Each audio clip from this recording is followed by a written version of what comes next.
Hurricane Helene is a Category 2 storm, and it's set to make landfall as soon as today. We're showing you some of the intense wind and rain last night seen in Doral, Florida. Communities all over Florida right now are bracing for the storm's impact. And CBS News' Nicole Valdez joining us from Tampa.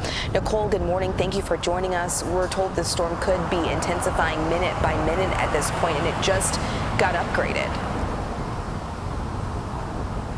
It did, Audrina. We're now talking about a Category 2 storm barreling towards Florida's Gulf Coast. So that means time is up to get those preparations done and for many people to evacuate. There are about a dozen or so counties that have some sort of evacuation order in place because of just how many people live along that Gulf Coast here. We're talking about impacts that are going to be widespread everywhere from as north as Tallahassee to as further south as Southwest Florida. Already Fort Myers in particular starting to see some of the impacts as the outer bands move closer to the Sunshine State. So the clock is ticking as we expect to see conditions deteriorate in just the next few hours. Here in Tampa, the main concern remains that storm surge forecast, 5 to 8 feet of water. That would be a record for Tampa.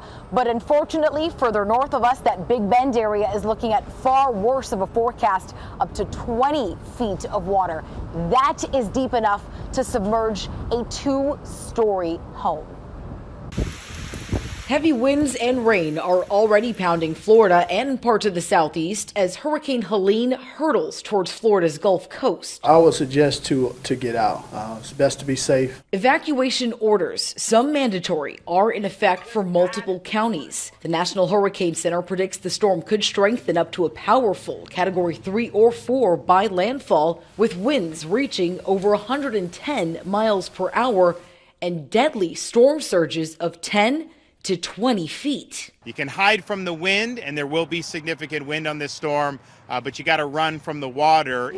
Frankie Johnson of Horseshoe Beach is not taking any chances. She says she's already lost everything in last year's Hurricane Idalia. They're saying this one's going to be worse than that one. There's probably not going to be much left. An aqua fence has gone up around Tampa's General Hospital, where many patients will stay put. It's actually safer to have them here with the care they need. The National Hurricane Center is asking Floridians not to compare Helene to other storms that have hit the state in the last few years. In fact, Helene is forecast to be one of the largest storms in terms of sheer size to hit the region in years. We are going to have a significant impact from this storm. Florida's governor, as well as President Biden, have already signed emergency declarations covering dozens of counties, with FEMA teams already on the ground and ready to respond.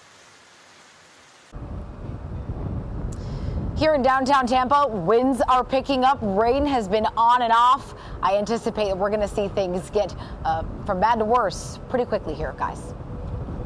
Nicole, thank you so much. Our thoughts, of course, with so many families impacted in this line of the storm. Thank you for that update.